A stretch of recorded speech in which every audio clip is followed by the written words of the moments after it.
Now, guys, we are moving on to a little bit of a schmankerl, as we say in Germany, because we are looking at political image, identity, and personality. And I know that you dig yourself a little marketing communication when it comes around, and that's pretty much exactly what we have to discuss.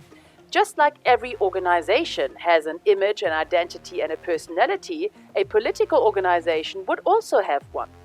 So let's get behind these ideas. Let's start off with the proper marketing term of a corporate image, or in this case, a political image.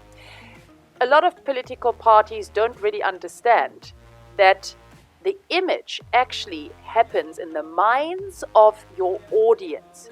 Yes, you can do certain things in order to create this image in a certain way, but the ultimate choice of how to see you and how to position you as the political party or the political player is in the minds of the voters, or in the minds of your constituency, or the minds of the citizens, of course. It is down to their perception. And you know, people are weird, so you might have done everything right in terms of your communication or even your track record as a politician or a political party, and still people won't see you the way you want them to see you.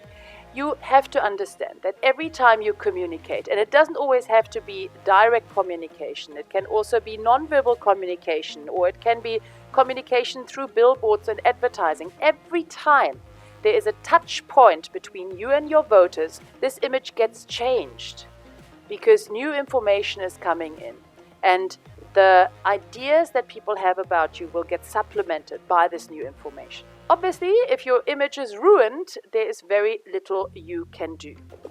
Something really good to know in this respect is that when you are sending out messages, intentional or unintentional ones, you can affect the people on a cognitive level, on an affective level, and on a conative level.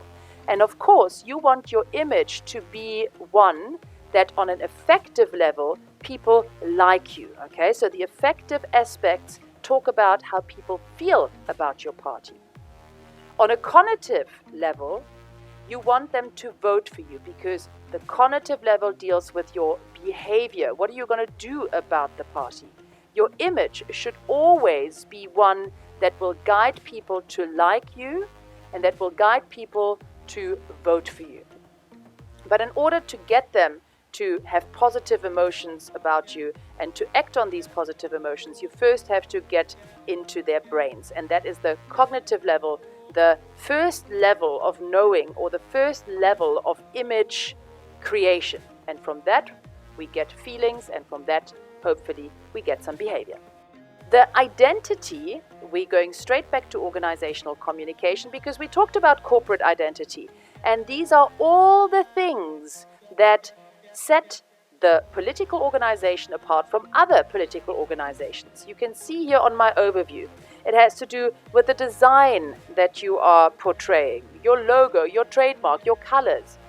Just have a look at the different political parties' logos. And Carta Freedom Party is super cute. They have the elephants, whereas the ANC has more of a warrior type logo. These are communicating different things as well. So identity, just like we said in our first semester, the sum of all the ways a political party chooses to identify itself to the voters, the way that they are portraying themselves. The last little bit, of course, has to do with the personality. Whatever makes the party unique. And yes, when you're describing other people's personality, you would also say, oh, they have a sunny personality, or they have a positive personality, a friendly personality, or an angry personality. All of these adjectives can actually go for political parties as well. So knowing about that, you can maybe start taking some communicative actions in order to come across in a certain way, personality-wise. You also want to make sure that your corporate identity or your political identity is one that appeals. And then hopefully, if you get these two messages right, and if you get these two messages aligned, you can pray for the fact that the image in the people's minds is a positive one. But ultimately, it's all up to them.